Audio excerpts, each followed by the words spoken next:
This might be the strangest story ever. It starts with a 43-year-old vascular surgeon from England named Neil, a brilliant doctor but secretly obsessed with amputation. Not just medically, he actually finds the idea of losing limbs sexually exciting.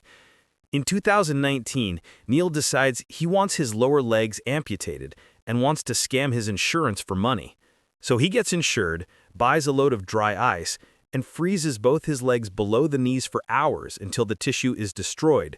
Then he calls an ambulance and claims he injured his leg while camping and developed sepsis.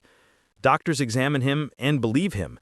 The tissue is dead, infection is severe, so they amputate both legs below the knee.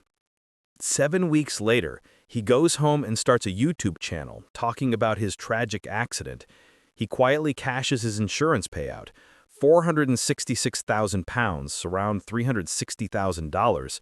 He learns to walk on prosthetics, goes back to work as a surgeon, receives media attention, and even wins an award for bravery.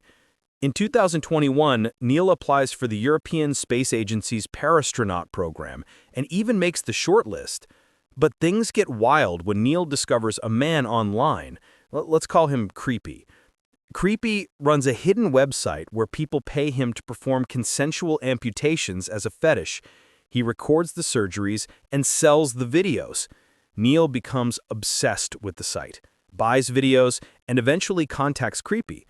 They exchange more than 1,500 messages, and Neil openly confesses that he froze his own legs to trick everyone.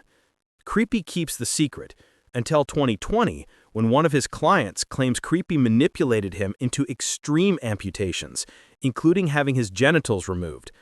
The victim goes to the police with videos, screenshots, and messages. Police shut down Creepy's website, investigate everything, and while going through the files, they find Neil's messages and prove he had purchased 3 graphic amputation videos. Suddenly, Neil's entire scheme is exposed. In 2023, Neil is arrested and later sentenced to 32 months in prison. Creepy gets 22 years.